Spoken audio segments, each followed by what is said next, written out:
You're listening to Hotepish with your host, Dwan B. Intelligent ish talk, intelligent shit talk, where we balance the profound with the profane. Political satire, celebrity and expert guests, information and entertainment, conversation and solutions. Leave your feelings at the door.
We are here. We are here. Bringing that intelligent-ish talk, intelligent shit talk. Yeah, we talking that intelligent shit today. Let me go ahead. There we go. Let me turn that music down. There we go. We gotta get that music right. Gotta have the music right in the background. What's up, everybody who's joining? What's up, Lady B, Jordan Henley, Bossa Queenie, Elliot Thomas, Vernon. Thank y'all. Thank y'all for joining. Oh, you say YouTube messing with the stream? I'm not YouTube, Facebook.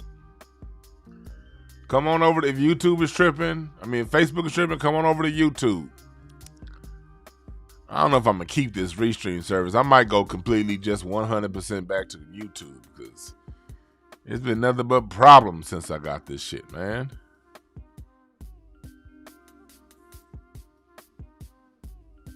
You know what I'm saying? You know what I'm saying. But yeah, hit the like button, hit the share. Nigga CT Reed said Kenny G. Ha! Nah, it's my man Screwface Radio put this back. He put this together. That's one of my original background songs. Oh shit, but it ain't looping. Let me go back to it. Why ain't it looping? There we go. I need you to loop. There we go. There we go. I gotta have that rhythm behind me. I'm a drummer. Shit. Every song that I play is specifically made for this show. I buy the rights to my music from musicians that I know outright. So if you see someone else ever playing the music that I'm playing, they stole it or I licensed it to them. But I ain't licensed shit to nobody. So no. You only gonna get originals here. And then they're gonna be them little bullshit ass Casio keyboard beats either. It's gonna be from some dope ass musicians. Hey, Benjamin Fox said the Kevin Samuels picture. That picture kind of look like a gay Tracy McGrady.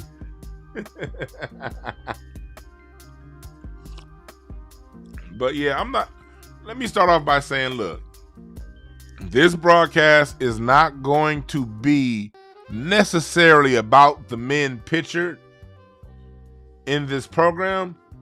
It's going to be more so about the men that worship them. Let me start off by saying that because this is what's going to happen. Later on this show, somebody who comes in late is going to say, you're just hating on fill in the blank. And then in the comment section after the show is over with, someone's going to watch 30 seconds of the show. They're probably not going to get past the intro. And they're going to write a full soliloquy over why I'm wrong. So I'm going to start off by saying, this is not necessarily about the men in the picture. This is more so about the men who worship the men in the picture. What's up, Quanes? Because right now in Black society, we have our own pandemic going on. And one of those pandemics is the men. I have a lot to say about what the women do, but I think it's best that a woman say it. And I do touch on women, and I will touch on women a little bit in this show. But I'm a man. That makes me most qualified to speak on the men. We got to get our shit together in a lot of ways. And in a lot of ways, because black men inherently know we need to get our shit together. But unfortunately, we're misled by the dominant society, the same dominant society that took the fathers out of our home. What's up, old head Deuce? What's up? Shouts out to all my truck drivers out there. Salute to y'all. Getting us our goods and services through the bad weather of the winter time. You guys are the heroes of American society, more so than the entertainers and politicians. So The reason why I'm doing this program, and I'll do a series of programs like this, is because the same dominant society that took the men out of our homes give us men to worship that don't necessarily give a constructive message to us as a people. And some don't give a message at all. Some of it is just escapism. A lot of it is just escapism. The men of today, unfortunately, too many men have entertainment zaddies. And I'm not here to say it's nothing wrong with liking an entertainer. There's nothing wrong with having a favorite entertainer. There's nothing wrong with being inspired by an entertainer. And I put politicians in the category of entertainers because it's just political theater what we see. Barack Obama was an entertainer, okay? The people who really run this country, we don't see their faces. The politicians are placed out there in front of us to entertain us on some level. It's 11:11. Left path, right path. What do you choose? But the entertainers are put out there for a reason.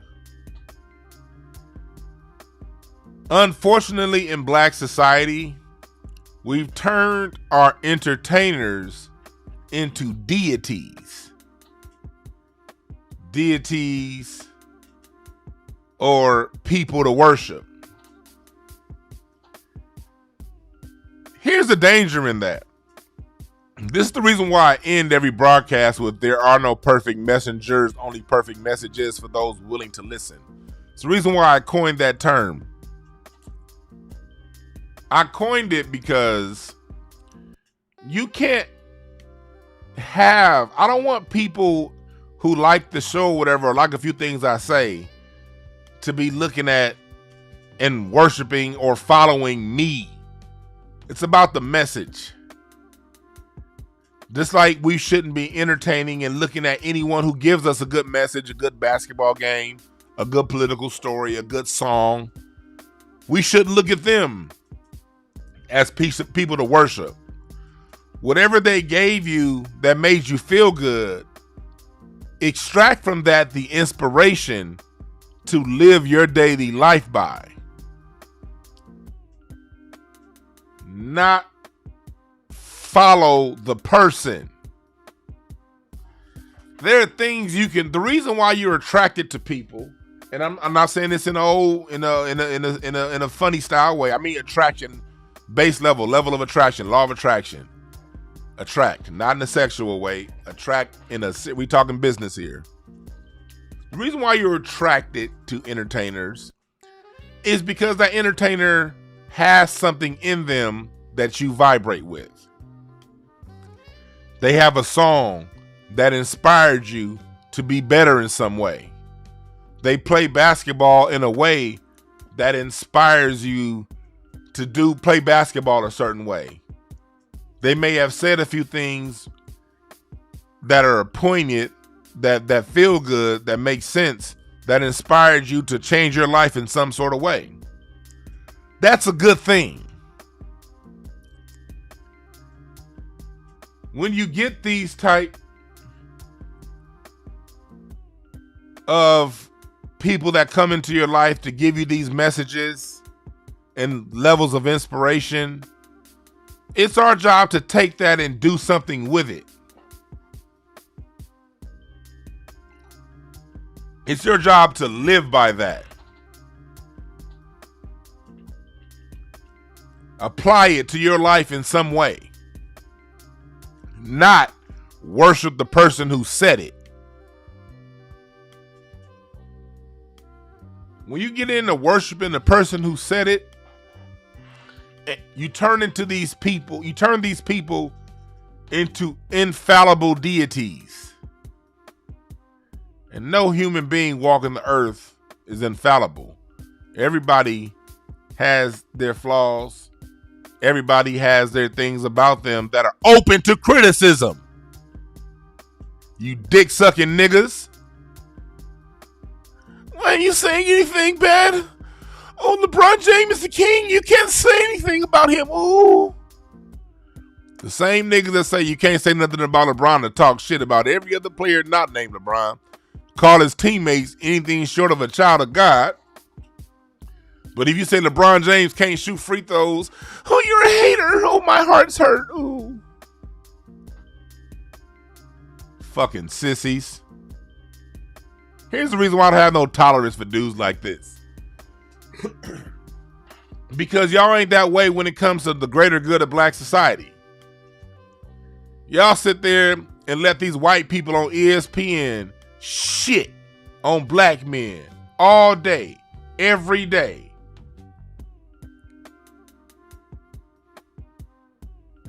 You'll let these people on the news, on Madame Noir, on Hip Hop DX, if the black person isn't one of their one or two approved Negroes, you will allow these publications to shit on black men, which by proxy, they're shitting on black society. And you be like, well, now, what can I say about that? What can you do? I'm not as big as, that's just what TMZ do. TMZ, you trash, but, Harvey Levin, I ain't got no heat for you.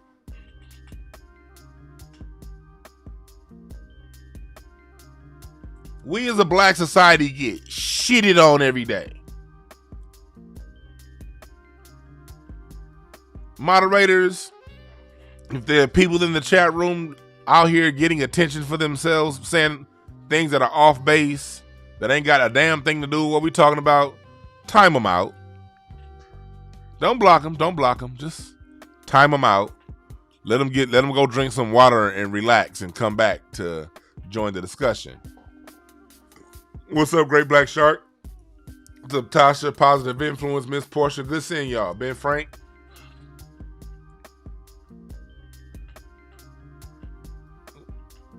Our shit right now as a society is twisted, turned around, upside down, and out of order. We as black men right now, we're out of order. We defending the wrong shit.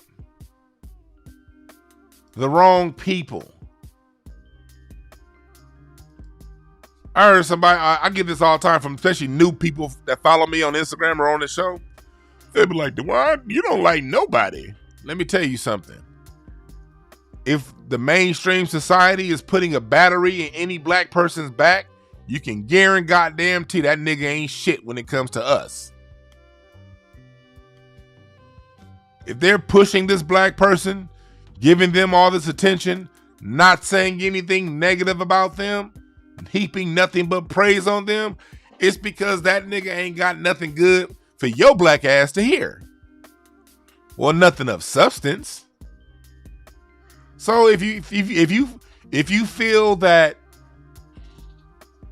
mainstream glory and idolization is what it means to be black, and those are the people that represent black people, you are going to get very offended at this broadcast, and you probably don't like anything I have to say, and I'm fine with that, because I'm through with you kind of niggas too. It's mutual, okay?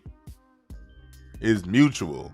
If you are the kind of person that follows mainstream celebrity, mainstream accolades, people that MSNBC, CNN, ESPN, or any of these 4 fucking companies that produce 98% of our media approve of, you can leave now. You're a generic nigga, and I'm tired of you kind of niggas. So this message will not hit home for you. You won't like this. It's going to hurt all of you niggas' urethras. So before you get a pulled clip muscle, hit exit and maintain your illusion.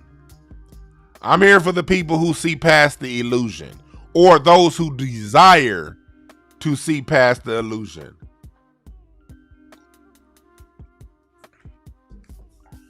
those who desire to see past the illusion. If you want to stay in your bubble and get spoon-fed information and told everything's okay, here's some approved Negroes that'll show you the way, leave. Okay?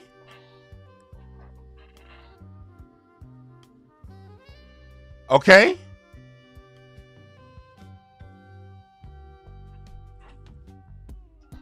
If the black person's getting crucified by the media, then that's probably somebody you should take 2 or 3 looks at.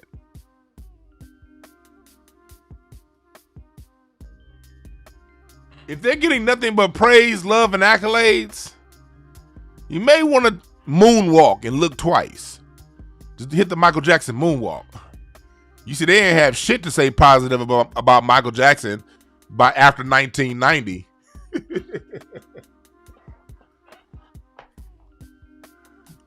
Yeah. These men that act this way, they pull their urethra muscles. I don't want y'all walking around, sitting like Kevin Samuels on this picture. But like I said, this isn't necessarily about the men that I have on here. It's about the men that worship them. Let's break it down. How do you know you're a modern man worshiping these zaddies? I'm glad you asked. When you look at how you respond, listen to the words people use when they responding to criticism of someone. The minute a man comes in, if someone makes a clear, concise argument, discussion about something, and your reply is, you're just hating, or it sounds like a little hate, that is a clue your emotions are triggered. Hate is an emotional term. So if an emotional term is your initial reaction to something you don't agree with, that means you're dealing with an emotional issue, not a logical issue. Yes, B. Polly, yes, I'm going to get to that as I circle around towards the end. I'm going to get to that. There's definitely possible to take information from these people and not worship them. 100%. The reason why these people are so big and so great at what they do is they do have realness to them. They do have tangible information you can take. When it comes to selling an illusion, you cannot sell an illusion that's all lies. There has to be truth and realness that grounds the illusion. The problem is people take the bit of truth and realness and use that to turn the person into a deity that they worship, that now no one else can criticize that person because they've become the flawless Buddha, Jesus, or whatever, Muhammad, or whatever religion you worship. You turn that person to a religion. That's the issue.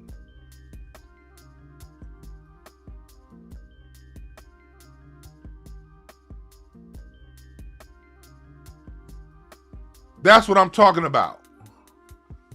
What's up, Osby Crump, coming in from Facebook? Salute to you, my brother. We need you over here on YouTube, Osby. I ain't seen you in a while, but I forgot because I ain't been broadcasting on YouTube over the last year. I've been strictly on Facebook. I've been strictly on YouTube. Come on over to Facebook, Osby. Get more of the broadcasts over here. But I mean, I'm dyslexic like a motherfucker. Come over to YouTube from Facebook, brother.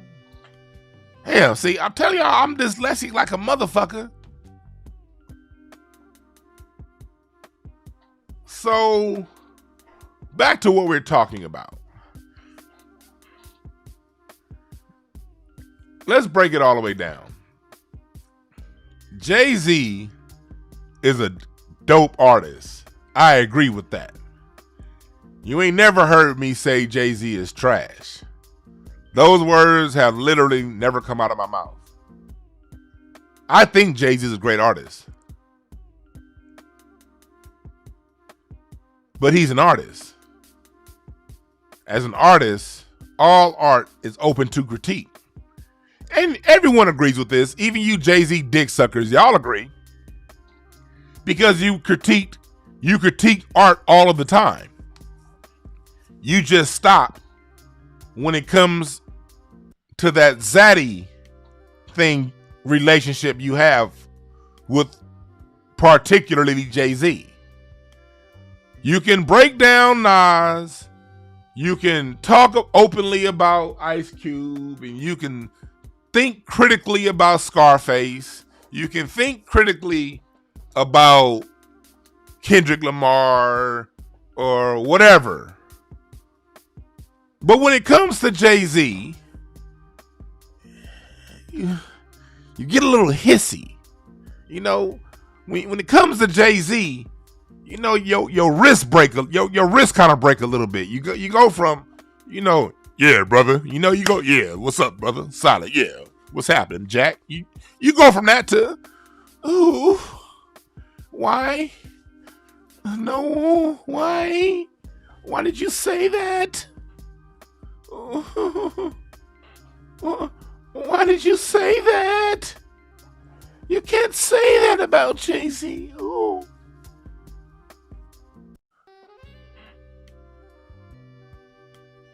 That's how you know you got a little bit of bussification going on with another male.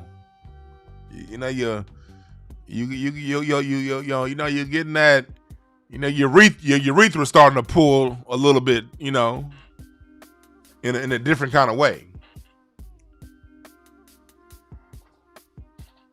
When people get to their honest criticisms and their opinions as to why they cannot put this man at the top, y'all niggas, y'all camel toe start showing.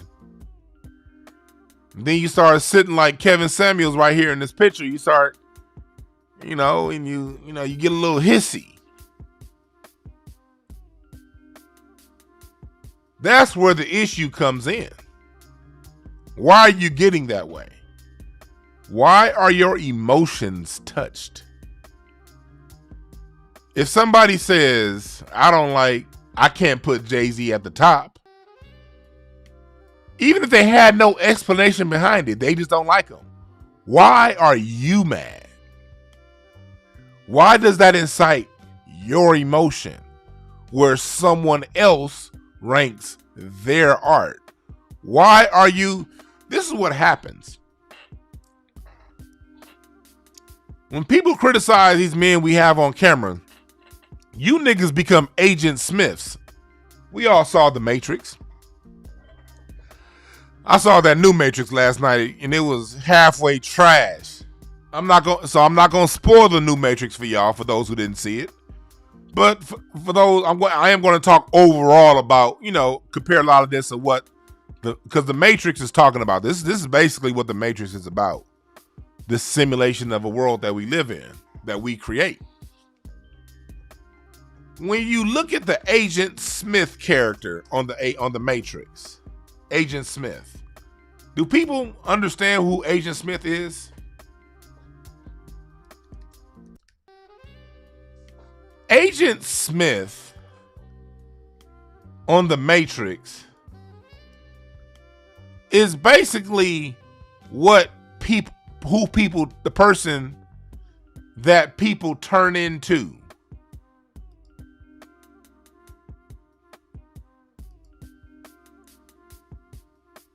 That's the person that people turn into. when their cognitive dissonance is disturbed. When people don't subscribe to the program that you niggas have been programmed to believe, you all become Agent Smiths. Going back to the Matrix 1. You remember as Neo started to find out, the more Neo found who he is and who he really is, the more the people around him turned into Agent Smith. These people who live regular, mundane lives, day to day, not bothered by you, not thinking about you, not really giving a fuck about you. The minute you disturb the program and you question the program, people turn into this super villain. We've all seen it. We've all talked to people about politics, and they normally they can't tell you the difference between the House and the Senate. They can't tell you how a bill becomes the law. But say something about President Obama. That same person who wasn't giving a fuck about nothing other than sitting back and waxing a Cadillac, these motherfuckers turn into the great debaters. They turn into Stephen A. Smith. They turn into goddamn Walter Cronkite.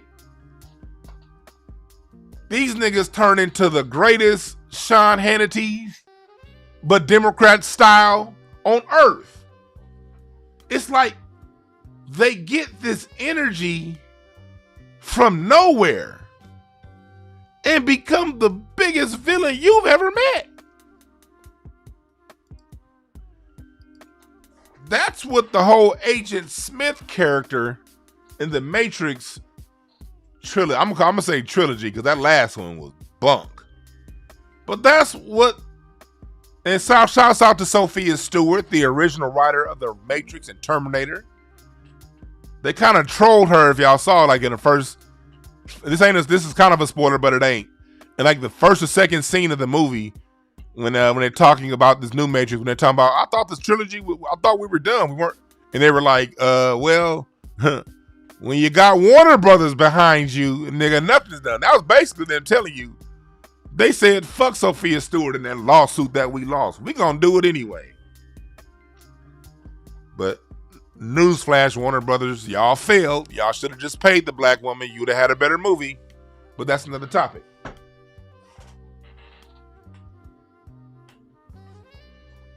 Salute to Sophia Stewart.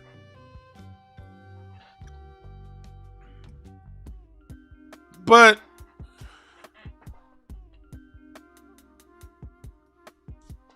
when it comes down to it, somebody said that lady ain't write that movie. How you know, nigga? How you know? It's always some nigga sitting around. That black person didn't do that great shit.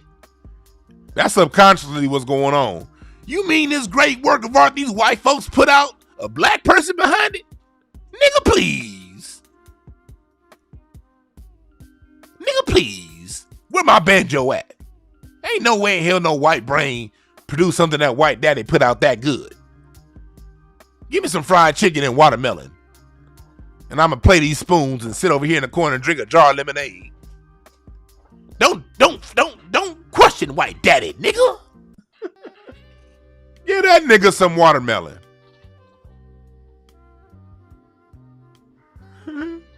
Thompson, where her movie at?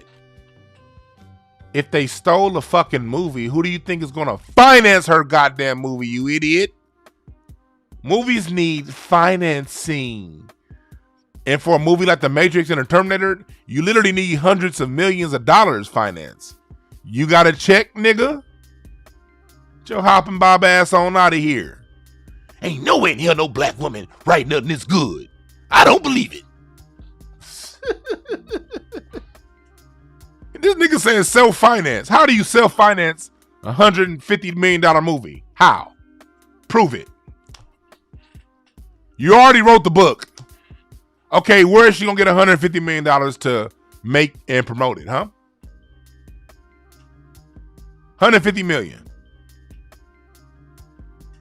The same person saying self-finance, I bet you that's somebody who criticized Tariq Nasheed for crowdfunding $1 million for a museum. They were probably like, what we need a museum for? And why are we over here crowdfunding a Hidden Colors movie? He ain't got the money himself?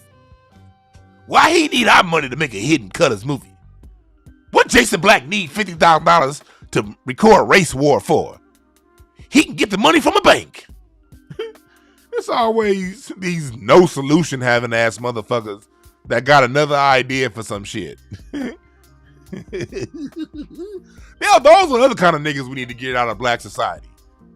The minute you talk about the greatness of what a black person did, they the first ones to say that nigga didn't do it. And then have a solution that they themselves can't produce.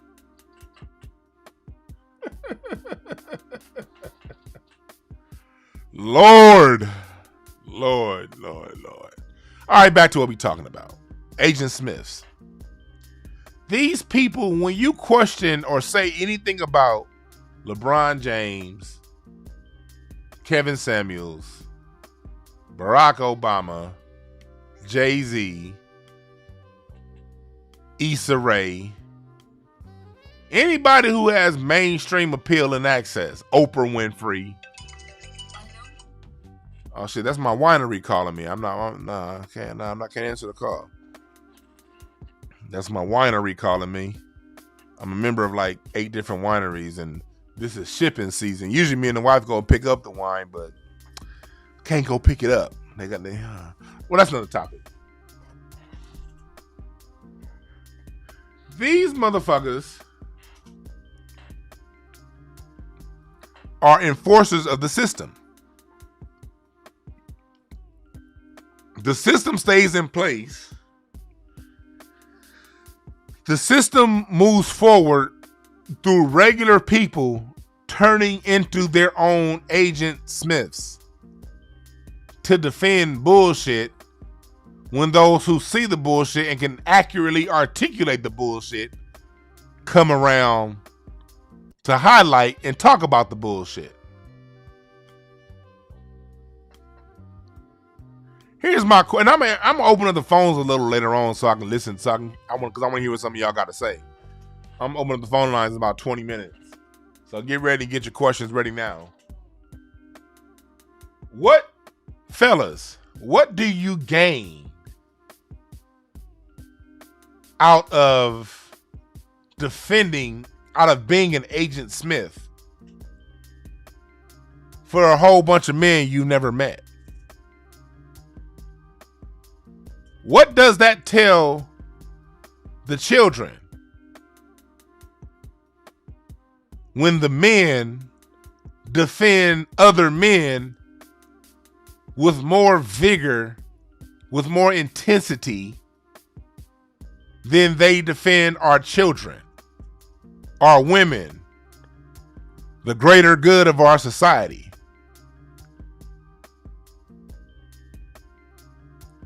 What does it say to other groups of people when other groups openly shit on black society and the men say, well, what can you do about that?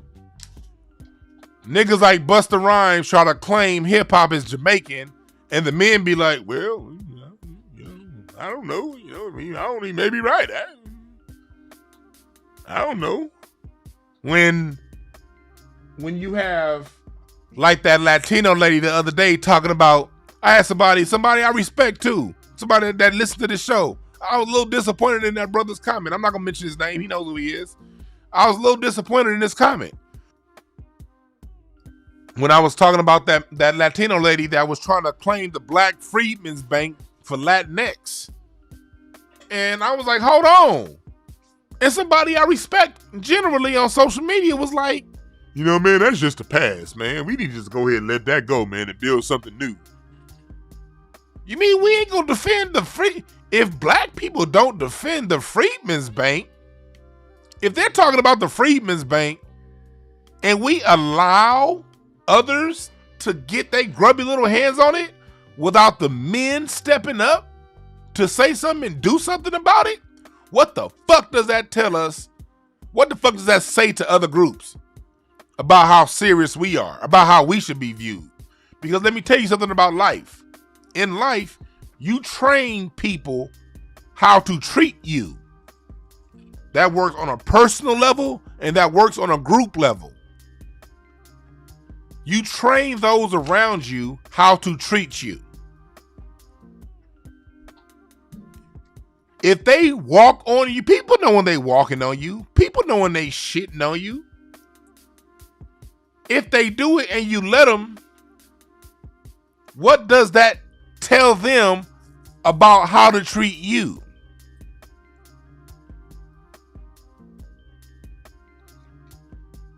These same groups will see you same niggas argue for 10 hours a day over why LeBron James is better than Michael Jordan. Oh, Michael Jordan's part of this too. I didn't put his picture up there. But you Jordan worshipers is just as bad. You niggas just, oh my God. You niggas been worshiping Jordan so goddamn long. Jordan worshipers been doing this shit for like 35 years now. 30 years now. That nigga's just a part of your identity. You niggas too. Y'all part of this discussion. Y'all part of this discussion. You got old niggas fighting young niggas over which nigga is a better nigga. That's the weirdest, sissy, punk ass shit ever. You will see two black men have knockdown, drag out. Anytime I've ever had someone on my page come to me day in and day out, like they raid my page one day and then wake up the next morning and raid the same goddamn post, it's always been when I said something about LeBron James, Michael Jordan, Kevin Samuels, Jay-Z. It's never when I talk about white supremacy. They don't ever have come in and we argue over solutions. I think we should do it this way. You think we should do it that way. We should be having knockdown, drag out arguments over that. We don't get that. That's not what happens.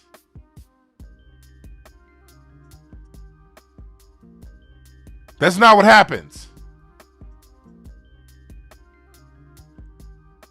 We don't have these fights over how we gonna get our young boys right now are talk about a pandemic, the special education system. Most of you grown ass men went through it. I know. They tried to put me in it. They didn't get me. But they got a lot of y'all. And it's happening to your kids. And you ain't got no heat for that.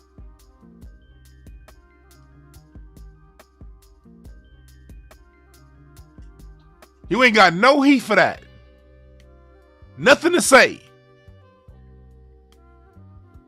But let somebody say, man, I don't think LeBron James or Michael Jordan wasn't shit. You niggas is ready to have a civil war. That's a problem. I'm not looking at the chat room, but every now and again I look in the chat room and I see people, where you doing Kobe too, and do this. Niggas, stick to the goddamn topic. Well, the other man do it too. Well, the other man, look, stop it.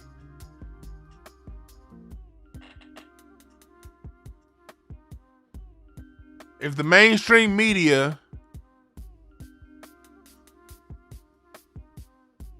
is pumping these people in your face and they're saying little to nothing bad about them as a black person, it's for a reason.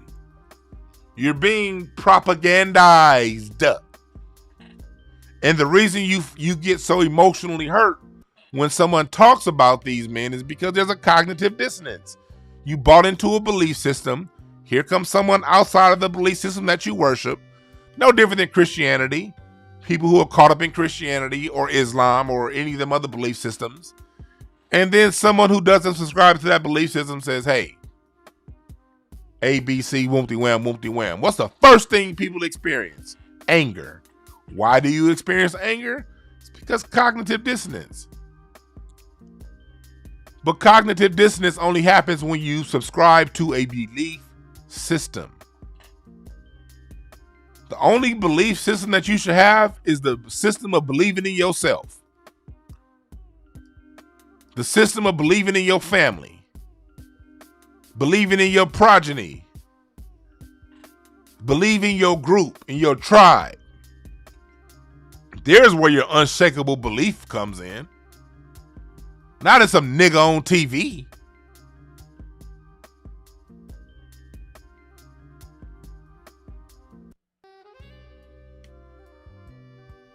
Look, I got somebody here who says they think, if you say LeBron or Jordan ain't shit, you have to give context to it. No, the fuck you don't. If that's how somebody feels, guess what? That's how they feel. Why that bother you?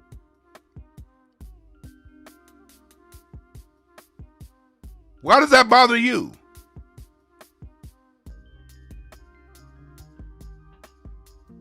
My three favorite basketball players of all time are Kobe, Shaq, and Magic.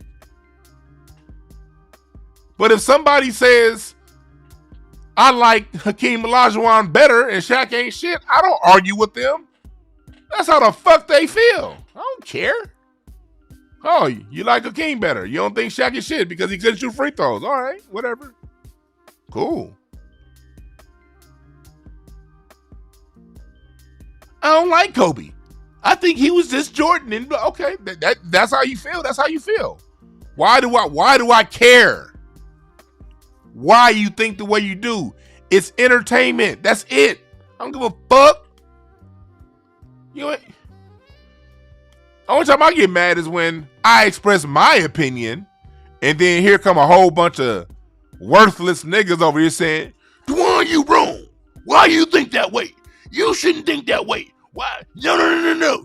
It's this and that. You wrong because Kobe this and Michael Jordan that. That's the only time I have issues. Like, why the fuck do you care so much about my opinion, nigga? This is my opinion.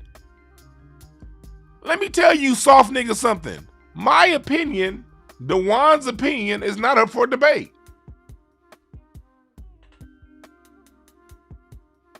Just like I'll never debate your opinion. Anybody who follows me on social media knows they ain't never seen me in their comment section saying why they're wrong for making that comment. You ain't never seen me do that.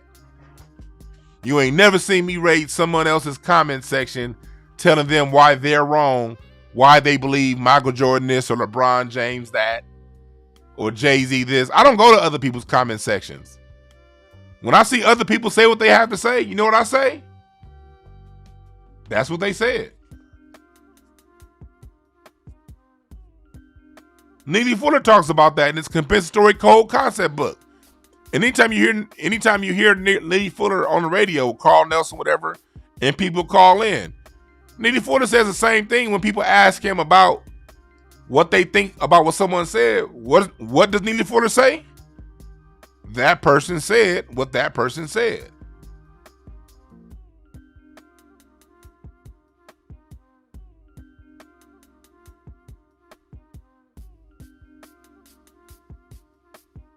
Why do you care?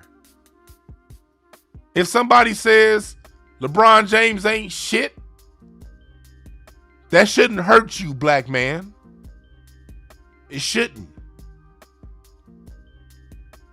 If you think someone is a hater of Jay-Z, okay, what's next? I get this all the time. Well, you're just a hater. Okay. So what's your solution? See, here's the reason why I ask that question all the time. Because as men, it's our job, it's a man's role in the society to provide solutions. If there's a problem in any way, shape, or form, in any direction, wherever the problem is, if the problem is as simple as the faucet keeps leaking, to I don't like that person, whatever the problem is, it's our jobs to be solution oriented. Okay, the problem is fill in the blank is a hater. Okay, We've identified that problem. What's the solution?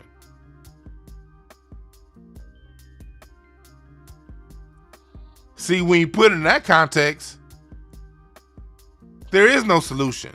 Or here's what the solution is. You don't like it, leave me alone. You can't change my opinion.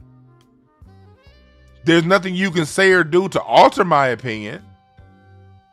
If you think I'm a hater and that's just what I am, okay. I'm not going to change because that's how you think. So what's the solution?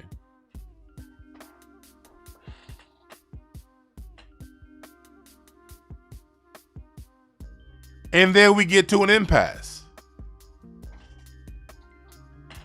which goes back to the point of this particular broadcast. Zaddy worshiping men.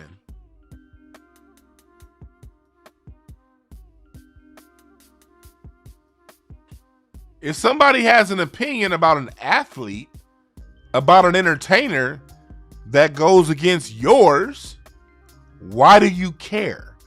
Okay, let's say this person doesn't like that athlete and they give you a solution. They give you the reasons.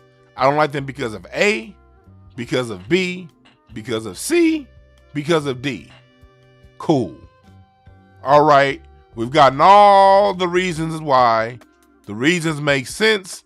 The reasons are logical. Okay. What did we just gain out of that? We just spent 4 hours going back and forth as to why LeBron James is the GOAT. All right. He loves his teammates. And you LeBron James GOAT niggas, y'all go straight to emo. Y'all don't even keep it basketball. That's why I don't even respect y'all basketball opinions. At least the Jordan niggas keep it basketball. The LeBron niggas be like, he's a good father. He's a good example and role model. He clips his fingernails. You go into goddamn Lifetime movie bullshit. You don't even keep it basketball. That's why I don't respect you niggas' thoughts. But say, okay, the person makes all of the thoughts and you two agree, or you've come to a conclusion that you're just going to mutually part ways. What did we just win? Did you find a way to, pay your house off after this discussion? Did we just find a way to, get our reparations from the Freedmen's Bank? What did we win?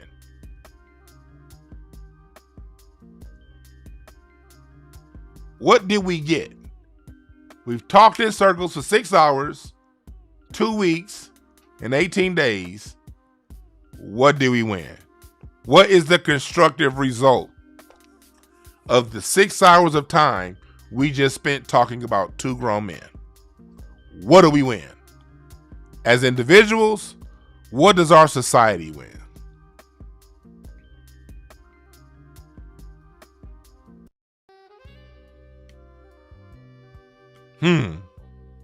No answer.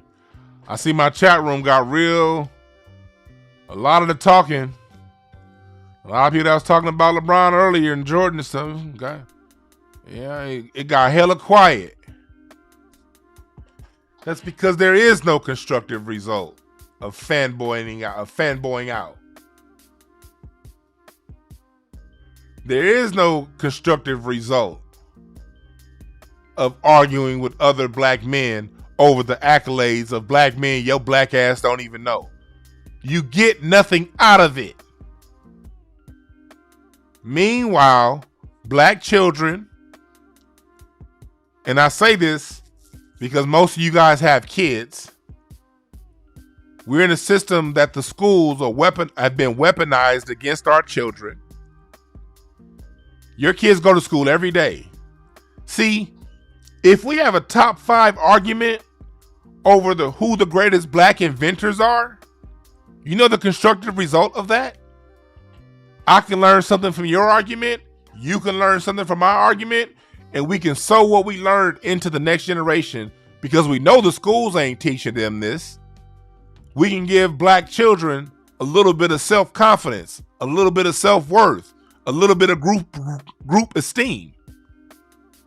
At the end of that argument, who was the greatest black revolutionary? Martin Luther King, Malcolm X, Frederick Douglass, Kwame Nkrumah, Claude Anderson. See, if we sit around and talk for 3 or 4 hours on that, we can all learn something, and we can take what we've learned and we can spread that information like wildflower. Because one of the biggest issues black people have right now is a lack of knowledge of self. We don't know who we are. That's one of the biggest issues that we face, not knowing who we are.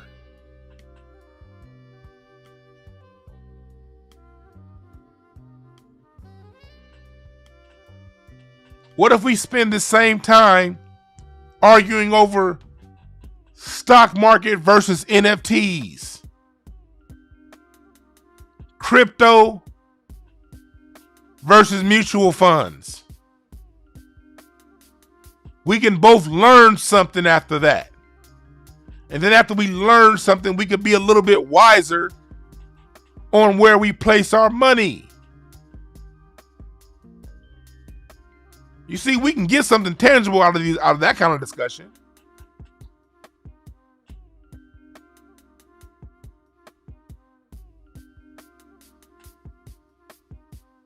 Damon Walker said gold over crypto. Yeah, let's have that argument, nigga. Yeah. Are we going to invest in gold and silver, or are we going to do it in crypto? Or should we do it a little bit here, a little bit there? Or maybe crypto may be the thing for you, and investing in silver may be the thing for me. But we never would have got to that conclusion had we not had this argument. You dig what I'm saying?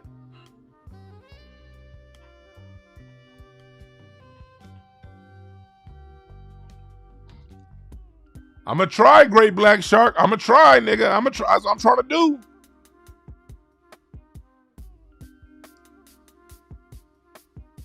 Here's the reason why, and that's a good comment, Danny. Many of us don't have a vision of ourselves outside of the realm of entertainment, and that's sad. But you know what? We know that's the problem. That's why I'm here to try to help change that.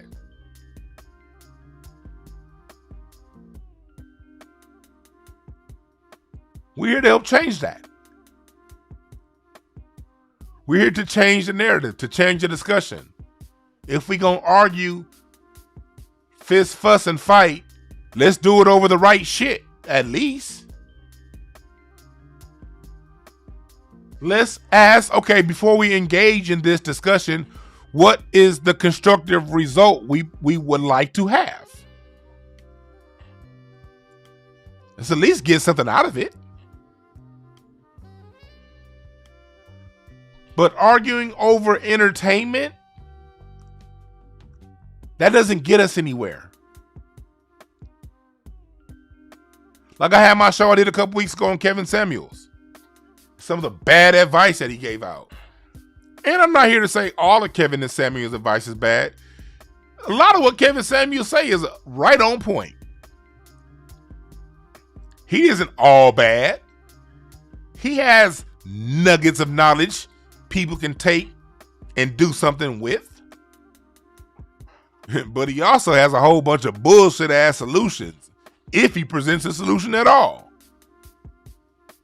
And if somebody wants to discuss the lack of solutions, why the fuck is you mad? Maybe if you sit down and listen to some solutions, maybe you learn something. But you got niggas in the comments who don't say nothing about Godfather. Why are you talking about the Godfather? Because I'm married and he ain't. And maybe I can give you something that he can't give you. Maybe you can combine something that you learned from him that worked for you and take a little bit of what the married nigga told you and fuse those bits of information to something better for you. But you're not going to get that education and that knowledge because you over here bussy hurt. You camel toe ass niggas.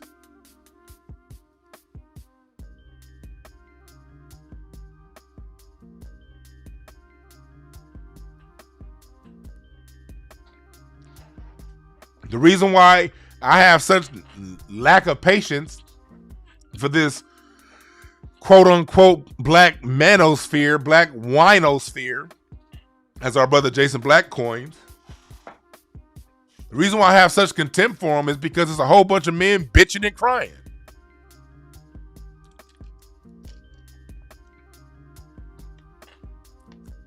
Black men, we've gone through a lot of hurt. We've gone through a lot of pain. But guess what? You got to cry your river and you got to get over it. We got to get back to the societal expectations of men. Society don't have compassion for men. There's no welfare system for men. Section 8 don't openly, willingly give it out to men. There's no social safety net for men. That's why Skid Row around the country, wherever you are, is full of men.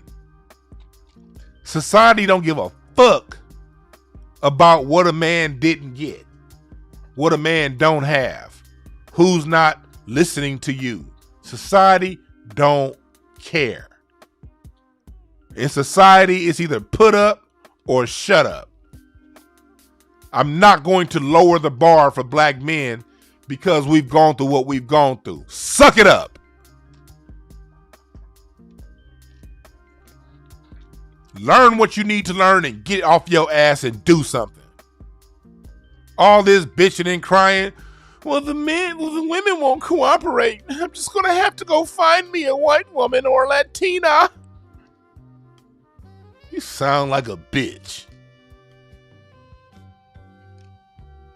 Yeah, I said it. You sound like a bitch. What man gives up on their own women? That's some hoe ass shit. You come from a black woman.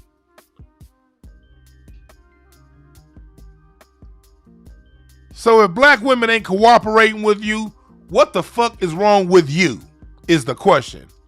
It's way more available black women out there than there are black men. Black men, we have the pick of the litter.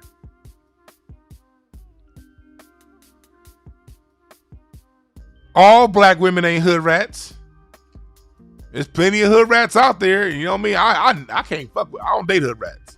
Never did.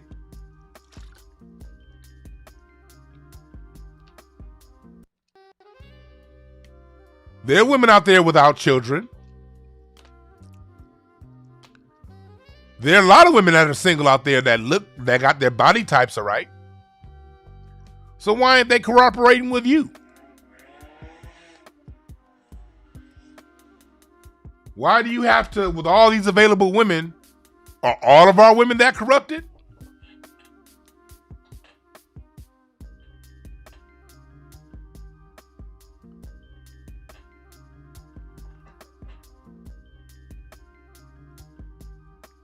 These are serious questions.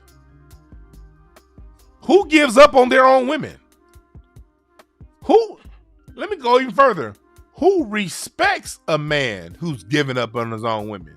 Do you think the women that you run to are going to respect you?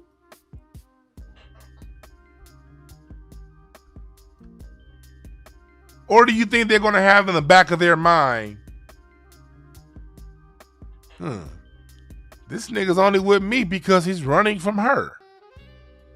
Is that a stable way to restart a successful relationship? If you do decide to go to another woman, you're only with her because you don't like who your mama is? What do you think is in the back of her mind? Now, I'm not saying you cannot find love in other races. You absolutely can. There are some people who genuinely just happen to fall in love with somebody of another race. That happens. I'm not against that. I don't believe in telling people who they should date or who they shouldn't date. I'm here to question your motivation as to why. I'm just questioning your motivation. If you're with that Latina chick or that white chick or Asian chick because, hey, y'all fell in love, genuinely, I ain't got a problem with that. Furthermore, when it comes to attraction, you're most likely going to be attracted to the women or the opposite sex that you were around at the age of puberty. So if you grew up in a lily white environment around nothing but white women, and at the time your nuts dropped at 13, 14, 12, that's all you were around, then naturally that's probably going to be who you're attracted to. I don't have any issues with that.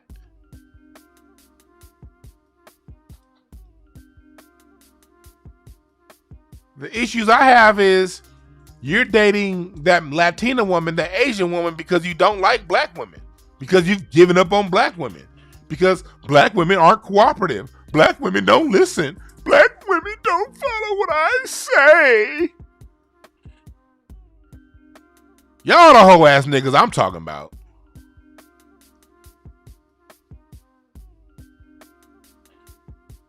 Shit. So I'm gonna tell you something.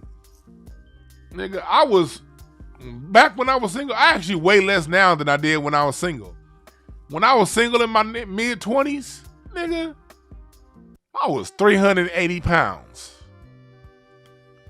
For real, 380.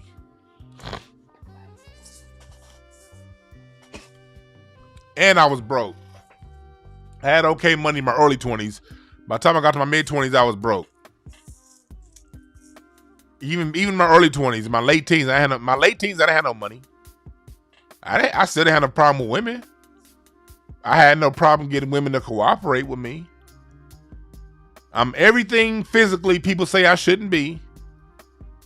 I was in college, living at home with my parents. I had an okay job. I had, enough money to go out and have a good time, but I didn't have money to take a woman to Ruth Chris 5-star steakhouse. I didn't have that kind of money. I didn't have an issue keeping a black woman's attention at all. I got the same cooperation from black women when I drove my 1991 GMC Jimmy as I did when I drove my 2007 Audi A6. $60,000 car. The cooperation was the same. Because I realized something real early on. It ain't about all these bells and whistles. It's about me being the best person I can be. And when I'm Dwan, when I'm doing me, when I'm maximizing me, I'm going to attract somebody maximizing them. I don't have to have a six-pack. I don't have to have $1 million in the bank. I don't have to drive a McLaren. I don't have to be a good rapper. I don't have to be able to do these physical things. All I got to do is be the best person I can be. And I'm going to attract that. The reason why I spoke out against, the reason why I did that video a couple of weeks ago against what some of the shit Kevin Samuels was saying was because Kevin Samuels is telling young black men who did not have proper direction and proper leadership that a woman spending some silly ass $500 as a barometer on whether or not she fucks with you or not. Let me tell you something, $500 ain't shit.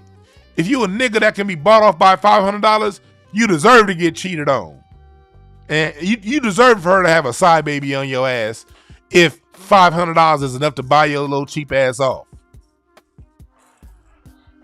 If you think wearing a suit, a certain watch, and that's what it was. And when you listen to Jay-Z's song 30's New 20, he's basically telling you, and a lot of you niggas fell for it, 30's New 20, but I'm hot still. Better car, better automobile. I went from buying rims to putting curtains in my Bentley. Jay-Z basically told you maturity is being a better consumer. And a lot of you niggas fell for that. And y'all got the same woman issues now that you had back in 2008 when that song came out. You thinking you leveled up as a man because you're a better consumer. You buy better clothes. And I love candles, but what the fuck a candle got to do with you being a man? I like candles because of the way they fucking smell. They ain't got shit to do with how refined you are. I like the way dragon's blood smell. Shit, I'm gonna get the goddamn candle. Ain't got a goddamn thing to do with my manhood. Or my ability to attract a high quality woman. I saw Kevin Samuels giving out advice on what kind of watch you should have by the age of 25. What kind of shoes should be in your closet. Nigga, are you doing this to attract women, or are you doing this to attract other men? What's the constructive result? Hey, what's up, Kendall, in the chat room? Kendall Cobb, one of my favorite people. Hypno chick. You want to get some therapy done, some hypnosis. Kendall ain't ever got to pay me for no advertisements. Kendall's helped out so many people deal with their mental health issues, me included. Y'all better hit her up. She'll get right through it. But these people say silly shit. Like, you gotta wear a better suit to be a more mature man. No. Let me tell you, fellas, what makes you a more mature man? Living by your word. Say what you mean what you say. Integrity. Stand on your square. If it's for you, live it. And live it with integrity. You know you have a path to walk. I don't care if a million people tell you that ain't the path. If you know within you that's the path, you walk it and you live it. That's how you become a better man. That's how you attract a high quality woman.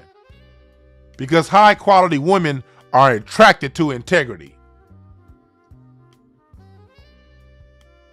Bug Sheldon Hartoons, appreciate you brothers for joining. That's how you become a better man. Level up. If things aren't going your way, if the money you making ain't enough, level up and find ways to make it enough with integrity. I add, with integrity. Because those of you who play games, if your way of getting more money is to deceive people, that's not respectable in the eyes of respectable people. So the only people you're going to attract through being deceptive are other deceptive people. Decepticons attract. You cannot say you want a straight up and down woman, a woman that's gonna do what she say, and you a fuck nigga. You gotta live it first, brothers. Like I hear men say all the time, how can we show our daughters, they don't say these exact words, but this is basically the sentiment of what they say. And I hear this on these black so quote unquote manosphere shows. I'm not gonna mention any names because it's not about the people, it's about the message. But I hear men basically saying so many words. How do I show my daughter what a good man is while I'm still a slime ball? Let me tell you something, fellas. You can't.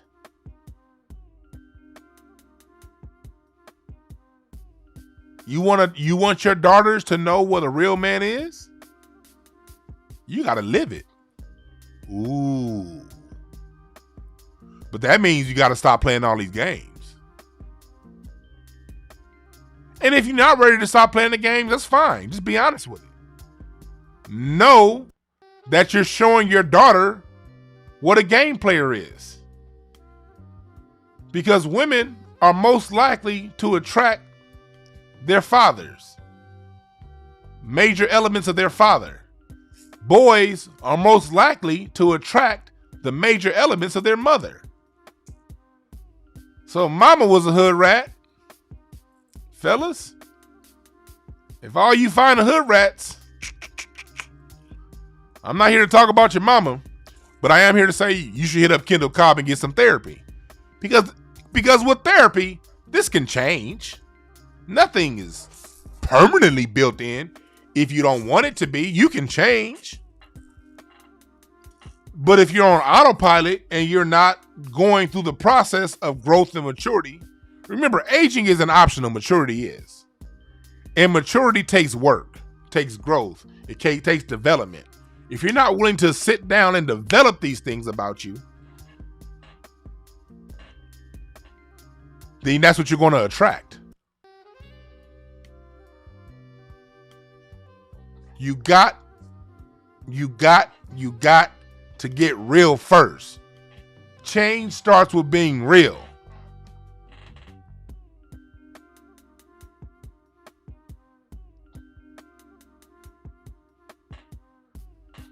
What if mama's toxic and the man has common sense? That man will have common sense to leave. Or embrace her toxicity and sit there with her to help her change it if she wants it changed. You can go either way. There's nothing wrong with, look, you got two toxic people, but you got two toxic people who with their heart and their soul are dedicated to fixing the problem. You're going to fix it and get through with it. But that requires your dedication, not your judgment. The issue with a lot of you Kevin Samuels worshiping ass niggas is y'all judge the women. And you ain't, look, I'll be having asked a question about you Kevin Samuels worshipers. Because y'all always say, well, the women do it. But the women this. My question is this. Do you want to be a fucking woman or do you want to be a man? Crying all goddamn day about what women get away with. Let me tell you something about leadership. If you be it, if you show it, and you're dealing with a woman with some sense, she's going to fall in line. If you're dealing with a woman that has some sense in her head, she's going to fall in line. If she don't fall in line, either she ain't got sense or she ain't the one for you. Either way it goes, be okay with letting that go. But the last thing you need to be doing is sitting around a bonfire with a whole bunch of men bitching and complaining all day. That's what you're not going to do. If you want it fixed. But in my experience, going back to the days I was hella 380 pounds plus, didn't have no money, was still in college, living with my parents. During that time, still getting women's cooperations. And I be having niggas out here that are quick to say a fat joke, got a 6-pack ab, got the nice cars, you dressing like Jay-Z told you to dress when he came out with that fraudulent ass song, and you still can't find a woman and you complaining about women. What's the problem? You got the watch. You got the suits. You got the job. What's wrong? It's more women available than it is men available. What's the problem?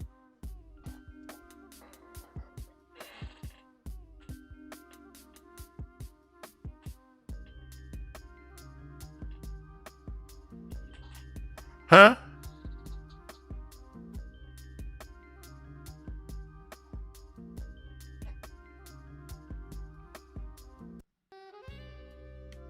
Huh? What's the problem? The problem is you. And it's a problem. That's the bad news. The good news is you can fix it. That's the good news. We're all works in progress.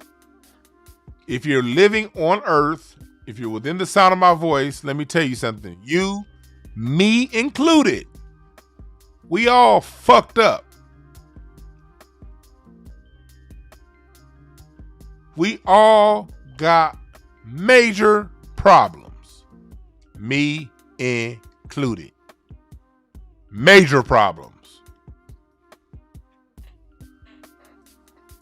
But you have ways of going about those major problems. Do you sit back, ignore your major problems, and judge other people for theirs? Is that what you do with it? Or do you look in the mirror at your major problems and you face them one by one?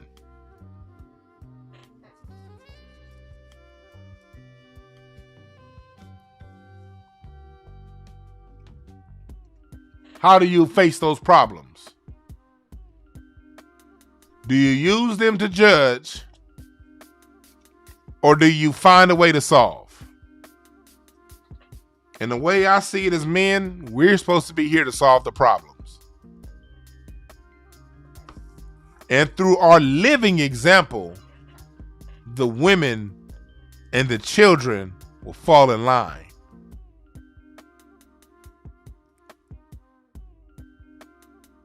Let me say that one more time. Through our living example, the women and the children will fall in line. But it starts when we stop this zaddy worship. Niggas worshiping Barack Obama. Barack Obama is a politician. No politician is to be worshipped. A politician's job is to cut off a piece of the taxes that you paid into and siphon some of those tax dollars and resources back to the constituents that put them in office through their vote. That's your only relationship to politicians, whether that politician is white, black, Mexican, LGBTQ, whatever. You have one relationship with politicians, and that's for them to siphon some of the tax revenue that you paid into back to your community, back to your group. We live in a racist country that plays racism through team sport. The Asians play on their team, the Latinos play on their team, the whites play on their team, and niggas are worshiping, sitting on the sideline, chewing popcorn. That's wrong. Don't say anything about Obama. No, he was just the first black president. Why are you doing that? Hey. Meanwhile, he's giving tangible resources to those who are demanding it.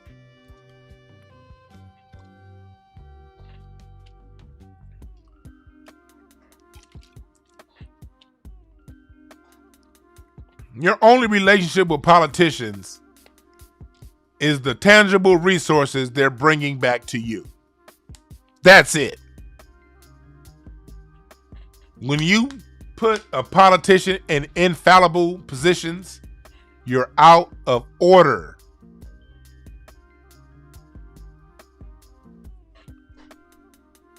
You're out of order.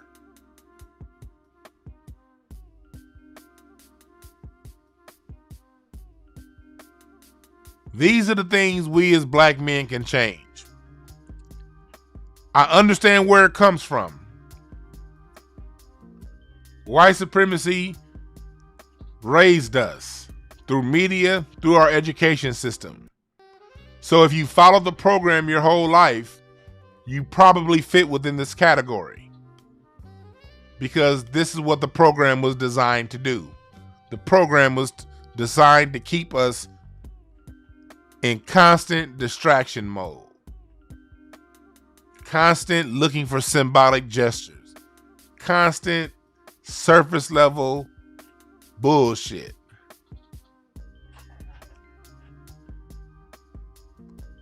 That's what the program was designed to do.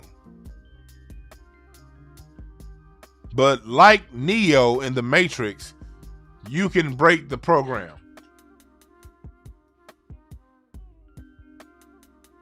That was the whole purpose of the original Matrix movies.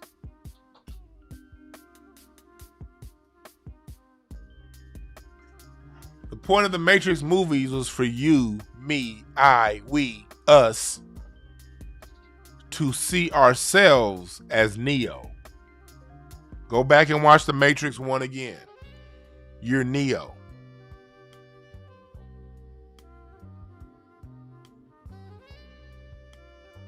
You're Neo. Your job is to use your mind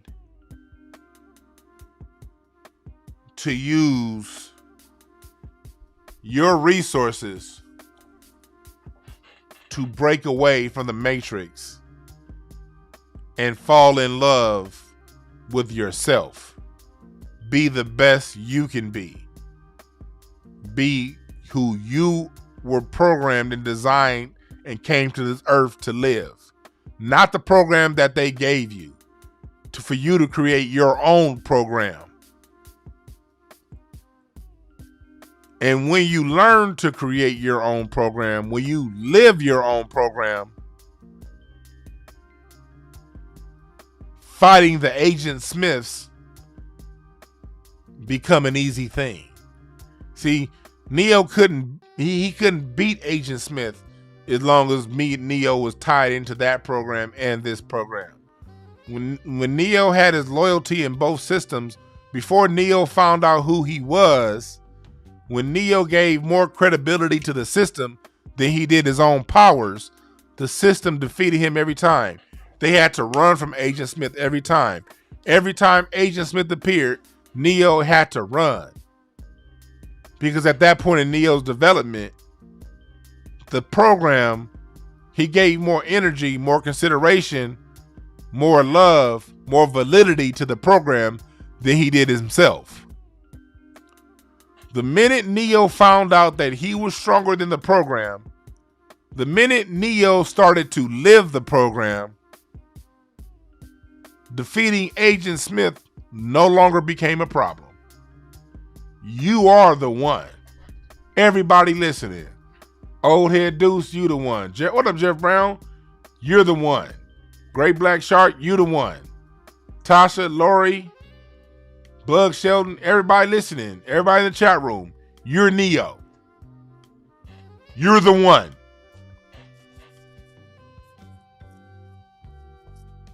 You gotta know that.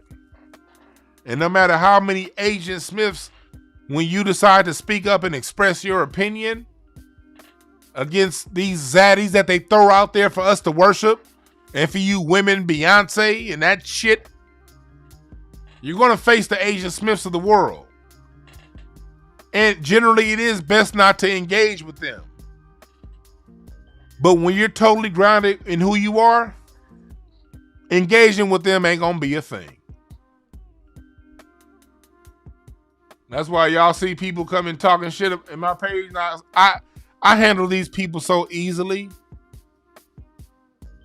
I already know what moves these Agent Smiths are going to make before they say it. I know what you Agent Smith niggas are going to, if I bring up Kevin Samuels, if I bring up LeBron, I know what you niggas is going to say up next because y'all programmed.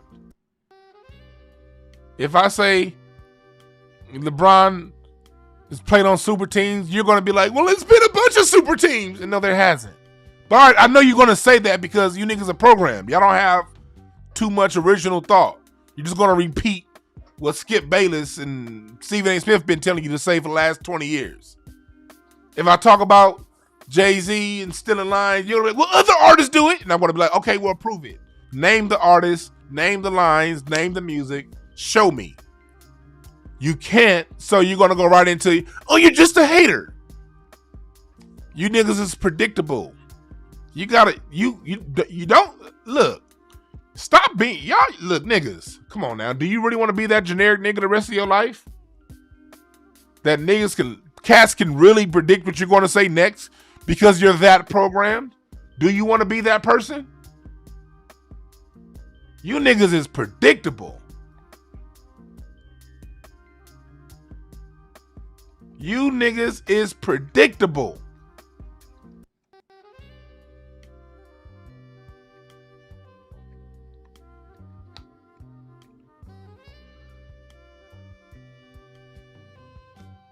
You niggas are hella predictable. You can like these people and not be a dick sucker.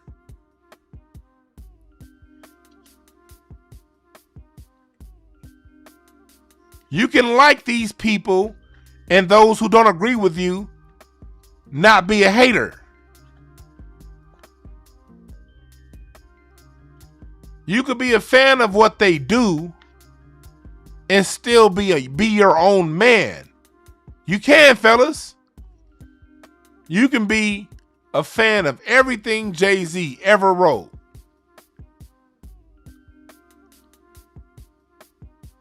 And still not act emotionally when someone doesn't agree with you. That can happen. But that's a choice. If you're getting emotionally triggered, you have some internal work to do, brothers.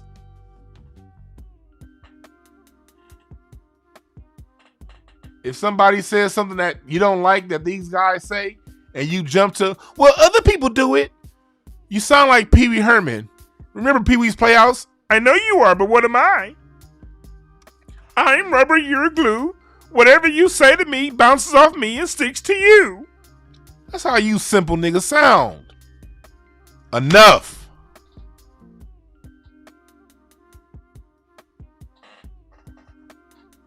Enough. Gotta change that program, fellas.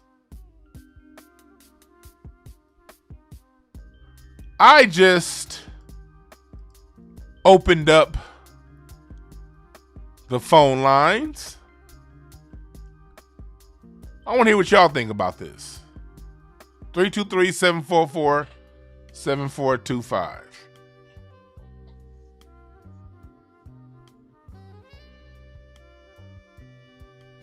Three, 744-7425.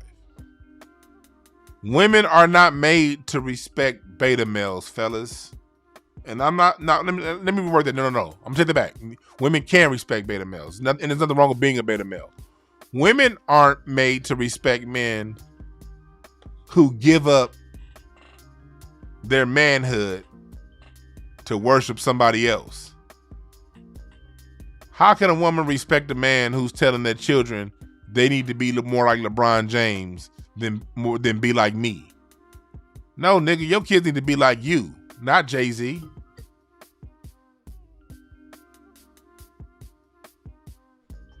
What's up, caller? What's your name? Where you calling from? Oh, you picked up early, baby. This is Scruncho from Jersey. What's happening? What's up, Crenshaw? What's on your mind, brother?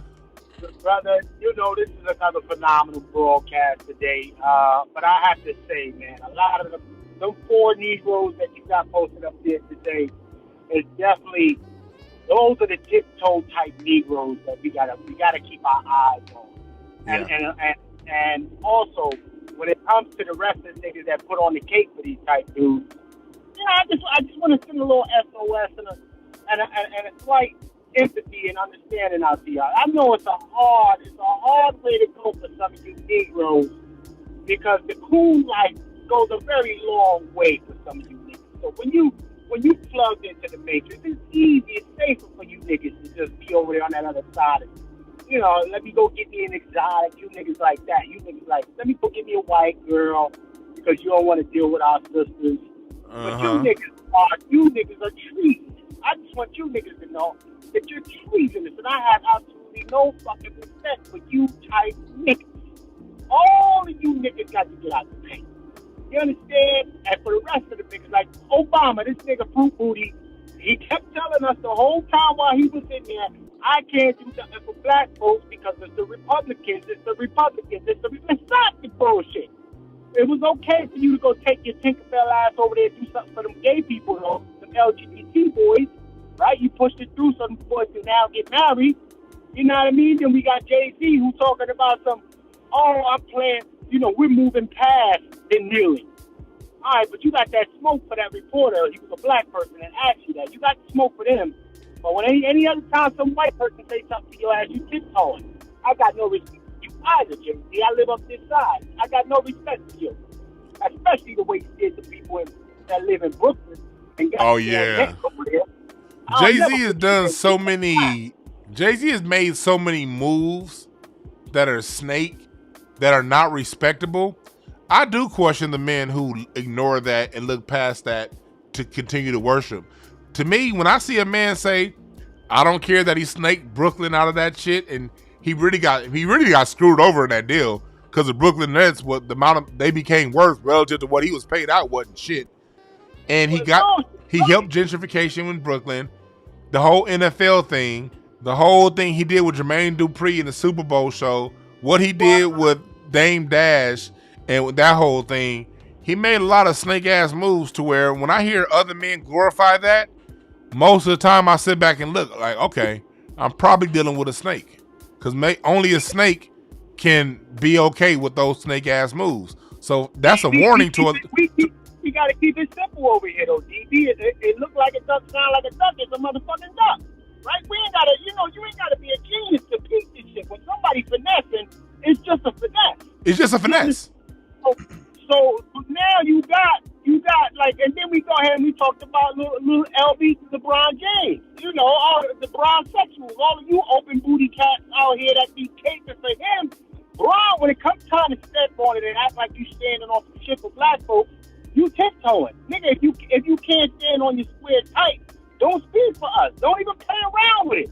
You understand? Because the ball ain't getting moved. You know what I mean? That's the thing about it. You just hit on a really good point, man, and I'm gonna let you go. Thanks for giving me that. What? I appreciate that. I appreciate you for calling, Vaughn. Vaughn just hit on a good point. These people do things to undermine us, and we defend it. Like, dude, what? Are we serious? What's up, caller? What's your name? Where you calling from? My name's Khalil, and I'm calling from Tulsa, Oklahoma, man. Khalil from Tulsa, Oklahoma, Black Wall Street. What's on your mind? Oh, man, I just want to call in and say I appreciate your show, man.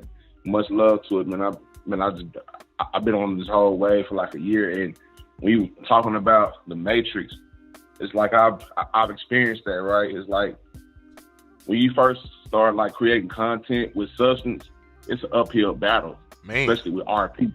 You know what I'm saying? Like, I talk about like mental health and things like that, and it's crazy. Like, niggas can talk about like sports 85 hours long, like just straight, who this, who that. But soon as you talk about something with substance or creating solutions or something like that, the first thing niggas say is, "Oh, I ain't trying to hear all that, man. That shit boring." Man, you know what I'm saying? And I've experienced that. At the same time, at first, because I was brand new in it, it was like, well, maybe I need to do something that people like more. And then after a moment, I was like, well, fuck that shit. This is what I want to talk about. And I know it helps, and I know it has substance to it, and it has weight to it. And I'm not going to stop doing what I'm doing because of a few low-level, low vibrational thinking ass niggas say that this shit is whatever or whatever like that. So, but that whole that Neo Agent Smith shit, that's how I be feeling sometimes. Because once you think a certain way, once you start being on the path for truth, you can never go back to what you think about. Amen. And you just start seeing shit, you know what I'm saying? And even when I listened to Zoe too, and got into like Christian emergency and shit, and got into like Truth of the Pathless Land and shit like that, it was like, once I start seeing for everything as it is and not for what I want it to be, I can't go back now. Yeah. You know what I'm saying? Now that same mindset's going to my children. Yeah. You know what I'm saying? My daughters and my son, and the illest shit that my son told me the other day, he said, "Dad, I want to be like you." That's it. We need children that want to be like their daddy. Like, fuck these celebrities. Like fuck the celebrities. Like I'm a huge, you know what I'm saying, Marvel fan, sports fan, all that. And so is my son. My son looked at me and said, "Daddy, I want to be like you." And even when I go to a school, his teacher said, "Yeah, he speaks highly of you and says that he wants to be you." That's it. And I'm like, hey, I ain't gonna lie. Hey, I shed a thug tear on that. As you should, brother. See, look, you said something real that I want to go back to. When you talked about you deciding and putting your foot in the ground a year ago to go all the way with it. Because we're conditioned, and it's only human to want to be a part of the group. Human are social animals. So to have the desire to be part of the group is your basic humanity. There's nothing wrong with that. The thing is, when the group is all fucked up, do you want to continue to fuck yourself up? And that's a question that a lot of people aren't willing to answer and aren't willing to face, because the group's approval means more to them than what's right by who you are. But let me tell you something. Exactly. You know what the group needs? The group ain't going to get better until the group has more strong individuals. What greater opportunity to strengthen yourself than to deal with a whole bunch of people who don't even think? That's just an opportunity to sharpen your knife, brother. So when it comes down to it, you making yourself a stronger person, and the more people that decide to make themselves stronger individuals, the stronger the group will be, because 90% of people are followers anyway. All right. So, man, thank you for calling in, and much success to you, my brother. Thank you, man. Likewise. I have a good one. Oh, you too. Yeah, I remember when I was a kid.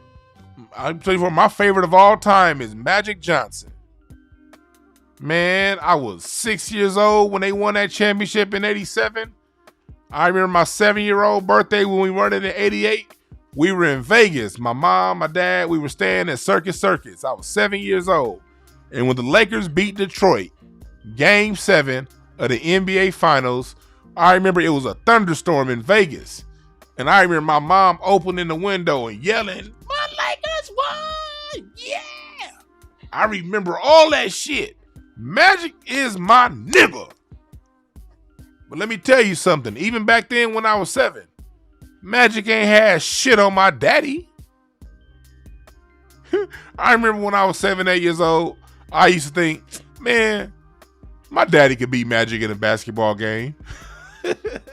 Not knowing Magic's a foot taller than my dad. You don't know when you 7, when you 6. But I swore up and down Magic. My dad, I thought my daddy could beat Magic in basketball. He can kick Mike Tyson's ass in boxing, and he can beat Bruce Lee's ass in karate. That's how I felt about my dad, even when I loved Magic Johnson at the most. And that's how every child should feel about their daddy. But in order for your children to feel that way, you got to live an honorable life. What's up, caller? What's your name? Where you calling from? Hey, man, it's Jeff Brown calling in, Doctor. How are you? What's up, brother Jeff? How's it going? Man, look, first off, it's great to see you as a beacon, bruh. You are kicking this game in the fucking mouth. It's great to see you doing it. To the brother that just called before me, and to every father under the sound of my voice, there is nothing more important right now than your connection to your seed and your family's connection to who we were. You changing your children's mental trajectory away from this media is a requirement for your great grandkids. Preach, brother. On some real shit. Your if you can't wait to join the religion of Lakers, to join the religion of whoever on Sunday with your jersey, with your favorite chair, with your whatever, and you cannot separate that from making your own metaphors. Basketball has to make your metaphor. A touchdown has to make your metaphor. You're fucking doomed. You're doomed. And I'm gonna say this. I'm gonna get out the way, Doc. I kind of want your thoughts on this on the same show, or in the same vein. How do you feel about niggas rooting for Deion Sanders and what's going on with black HBCUs? And these were the same niggas that wouldn't stop watching football, said it'll never happen, said they make too much money, they give them too much money, they'll never get out on their own. I love your show. I'm gonna get the fuck out the way and watch. Good question, Jeff. Thanks. I'm gonna address that. Thanks. Yeah, I've been seeing that. A lot of black people are really, worshiping Deion. But look what Deion did. I look at that two ways, like the Gemini that I am. I usually have two different opposing viewpoints on everything because I'm a Gemini. I look at that two ways. One, we have been saying this should be the move. Back, when I say we, I don't watch football anymore, but back when I did watch football, I've been hearing black men say for 30 years, we should just go to HBCUs, but nobody was willing to step out and do it. What Deion did shows the power of a man. That's a man right there. A power of a black man. A black man with fame, with notoriety, with the things that people desire, saying, I'm not going to make the pretty choice, I'm going to make the right choice. Now, all of a sudden, all these niggas who never would have made that choice themselves, the same niggas who would have fallen in line and love to continue to fall in line, of worshiping Deion Sanders. Stop worshiping Deion Sanders, niggas, and you be the next Deion Sanders in your field and what you do. You be the person that steps out and takes that risk. Stop worshiping. Be it.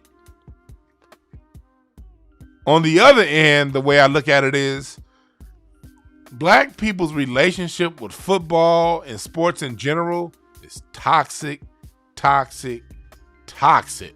And I hate using that word toxic. But there's no better word to use when it comes to the black man's relationship with sports. That is the most highly toxic environment for us. Black men, we don't handle sports well. I remember when I used to coach basketball, there used to be a term, I don't know if they still say it a lot, but back in the 90s and the 2000s, basketball is life. I would go in these gyms for these AAU tournaments, basketball is life. All splattered all. No, niggas, basketball is not life. Basketball is a game. It's a sport. We can learn life lessons through this sport, but only if we see it as a sport and not life. We have a very unhealthy, I'll go far as to say suicidal relationship with sports. Like, niggas, we point all these talented young men in the direction that they have less than 0.1% chance of thriving in. Even if they make the NFL, even if they make the NBA, 90% of the people who do ain't gonna have a job in 3 years. So what do you do next?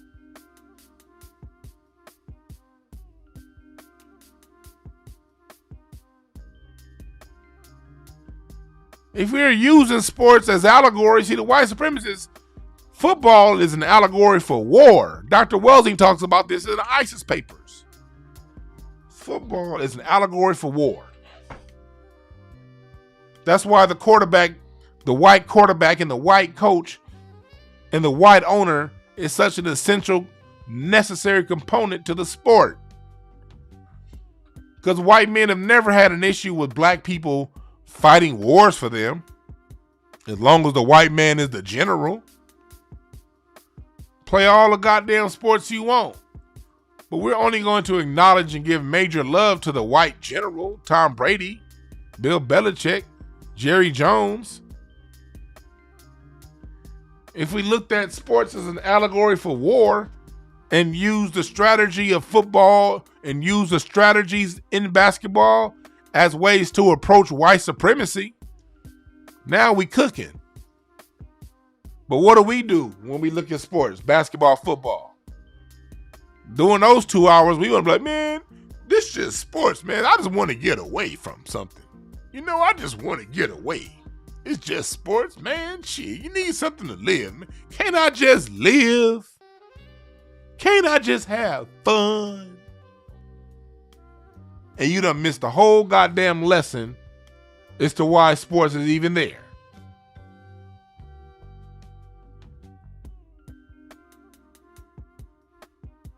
That's why we have a screwed up relationship with sports.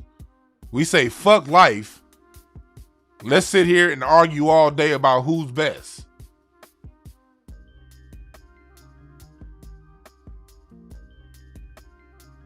But I'm glad to see if we're going to be in sports, if we were to do sports, I say at least do it the Deion way. Go to HBCUs for no reason other than to piss white people off. Because at the end of the day, HBCUs are still white owned, white run. At the end of the day, those are still white schools with black faces. HBCUs don't do any better job of educating black people than white schools do. Black people leave HBCUs to still go ahead and work for somebody else. All the black people that have black mindsets They sort of read those books outside of class like everyone else. They got their education from the HBCUs, but their blackness, generally most of the time, their B1 mentality came from information outside of what they learned at an HBCU. Just like me. I went to Cal State Northridge, graduated from there. All of my blackness and all of my information came from outside of school. No different than people at HBCUs. So I don't look at HBCUs as some grand savior. I look at it more so as, hey, go to HBCUs and piss a white man off. I love pissing white people off. That shit's just fun to me.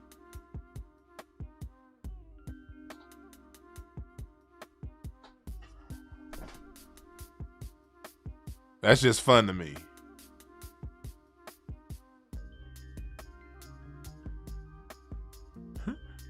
Landmark said, I don't know white women or Latinas come with war.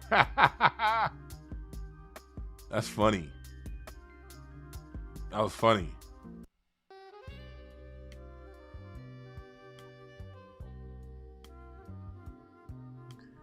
What else y'all talking about in the chat room?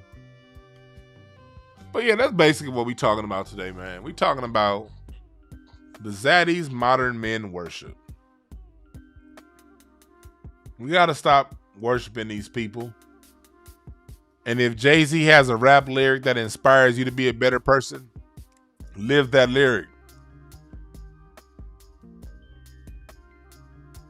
If Kevin Samuels says something relationship-wise that made sense to you, that unlocked a dormant thought in your mind, great, apply it. Don't sit around bitching about women all day. Apply the lesson. If LeBron James does things on a court that awes you and amazes you and you think he's the greatest, have fun for those 2 hours he's playing. Watch all 48 minutes of that basketball game. And enjoy doing it, guilty-free. But when that game is over, you go back to being your own man.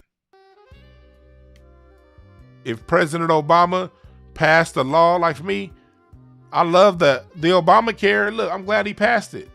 The Affordable Health Care Act, that was a good thing. Could it have been better? Yes. But overall, it's good. That's why, for the overall good of the country, I have President Obama rated up pretty high up there. He's up there, not too far behind Roosevelt. Roosevelt to me and Eisenhower, the two greatest presidents of the 20th century, Roosevelt and Eisenhower. Well, Obama did some good things. He wasn't all bad, but he ain't nobody to fucking worship. He's a criminal. All presidents are criminals. But what do criminals do every Thanksgiving? Criminals still give you a turkey on Thanksgiving, don't they? Ain't that what every drug dealer you seen do? They got Christmas, Thanksgiving turkeys and Christmas gifts for the kids. That thug Obama's Christmas gift for the kids to me was the Obamacare. Good thing. I said, don't worship that nigga. He did his job. I voted for him. He was supposed to do that shit. He ran on it. Ain't nothing to be worshiped. He was supposed to give us that shit. That's his job. I voted for him. He did some of what I wanted. Unfortunately, he spent the rest of his time giving gay rights and not black rights. So fuck him. Thank you for the one good thing you did. Now back to the back of the line. You're a politician. You're my employee. I don't worship that nigga.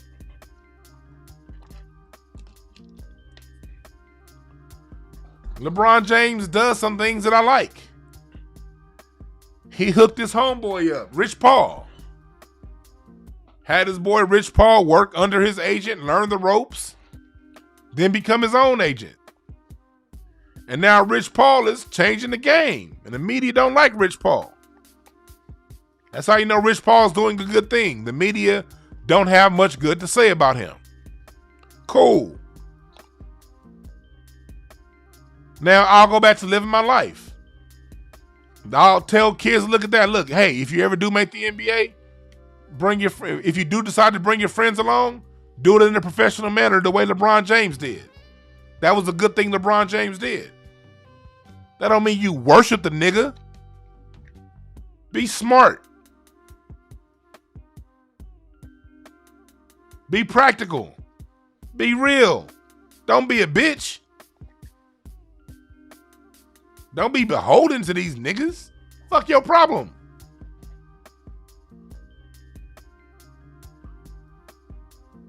I'm gonna take this call. What's up, caller? What's your name? Where you calling from? It's Ramon calling from Vegas. What's up, Dwan? What's up, Ramon? What's on your mind? Okay, so funny thing about LeBron, that I don't know if you guys remember when they asked him about all the books that he reads, and he was holding the autobiography of Malcolm X, and the reporter asked him, "Yo, what you think about that book? What's the good part of the book?" And you could tell he didn't read the book. Yeah, I remember.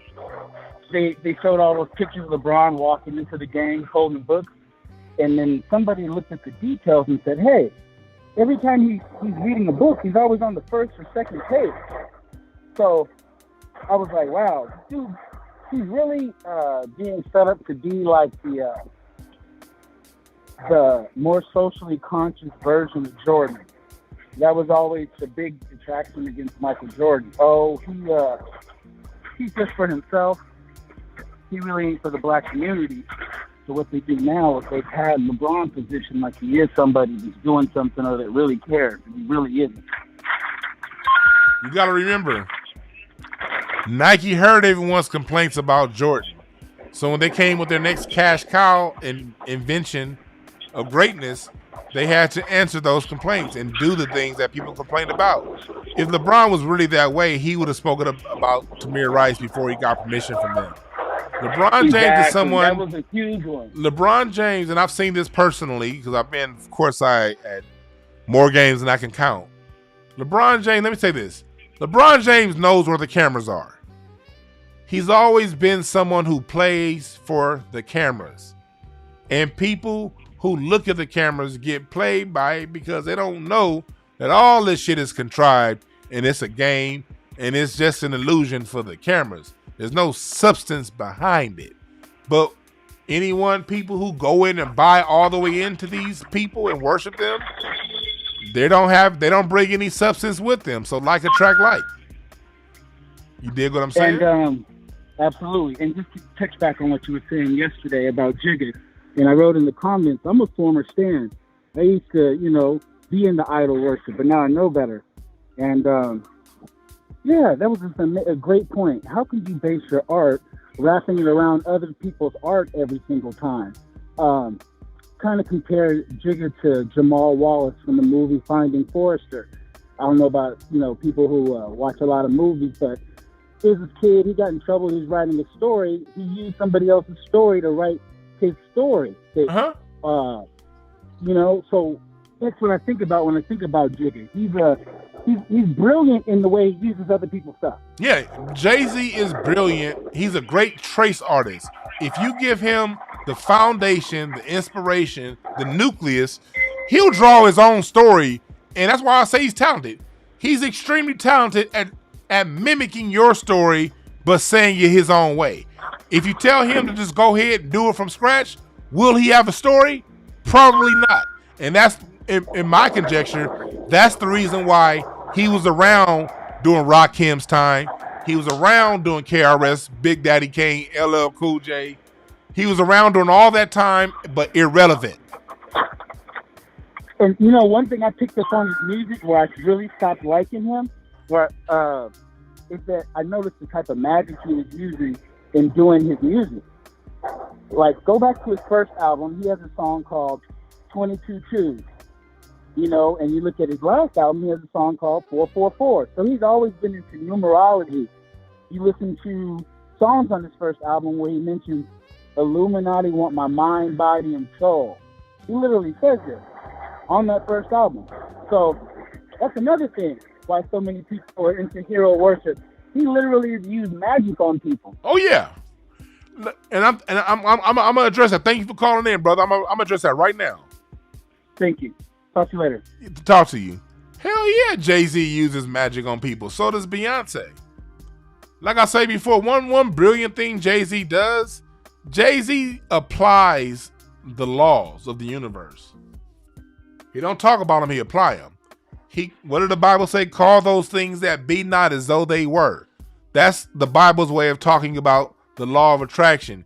You call it what it is. You establishment and people bend to your will. That's just true in life. Donald Trump did it. You saw how people would be mad at Donald Trump every day. He live in his own world. Why Donald Trump think he this? Why Donald Trump think he that? But Donald Trump will stand on it, and tens of millions of people will alter their reality to fit his because of how he puts it out. Same with Jay-Z. Jay-Z calls himself God. He carries himself in a godly manner, or to the superficial. He acts as if he's above it all. And the people who buy into it fall in line. But here's the thing, folks. That can work for any of us, any of you. That kind of magic, I don't look at it as a spookism. I don't look at it as evil. Everything has a high vibration and a low vibration. All things can be used for good or evil. Water can either nourish you or it can drown you. Fire can keep you warm or it can burn you. You see how that works? Nothing is all good or bad. It comes down to how you use it. Jay-Z uses the ancient occult wisdom to his advantage. He created the cult for people to follow. He uses numerology. Numerology is one of our oldest sciences. I don't see some people like, oh, he a devil worshiper. He evil. I don't look at things as evil and dark and evil and angelic. No, it just is. It just is. Jay-Z creates a reality for people to live vicariously through. He even said so much in that interview with Bill Maher. Go back to the interview he did with Bill Maher. He said, I create a world for people to live through. He's basically shitting on your ass because you ain't got 99% of the shit he's saying he got. But for those 4 minutes you bumping his song, you're living that. He's giving you a world. He's giving you a metaverse.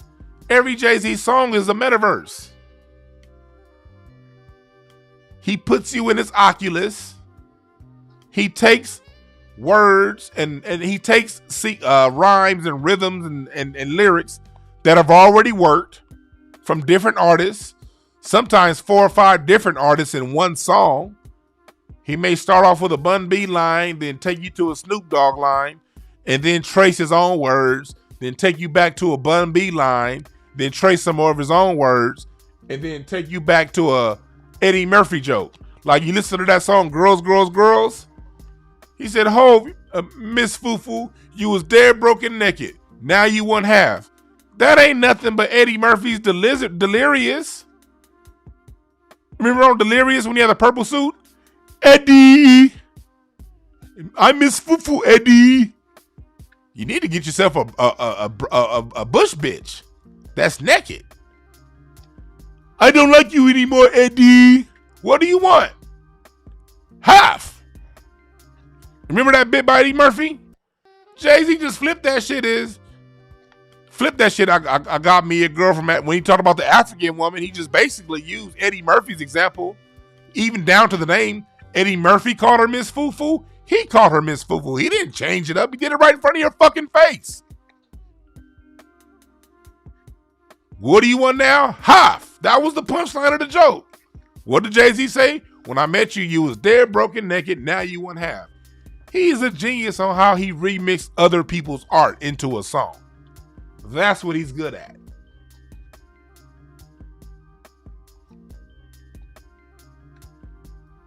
Great.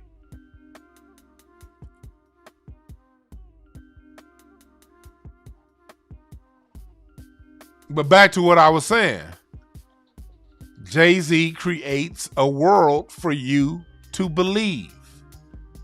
Like the metaverse. He puts you in those Oculus glasses, and for those 4 minutes you're bumping that song, you're that.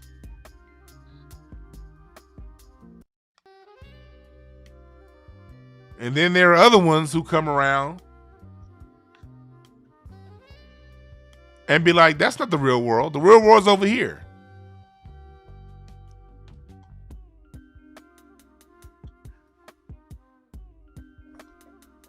And then you get mad because you're experiencing cognitive dissonance.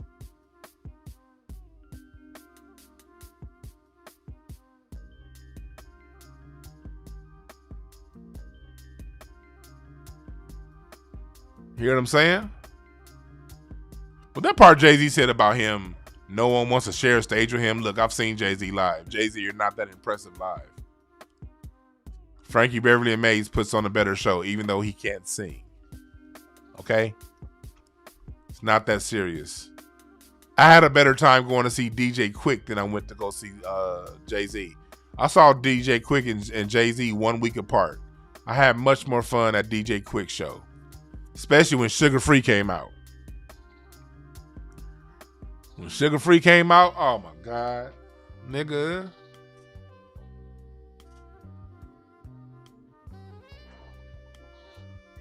But back to what I was saying earlier, people. You be the person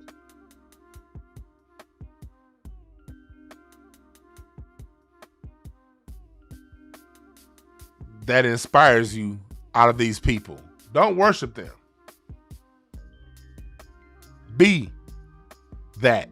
Embody that. Live it.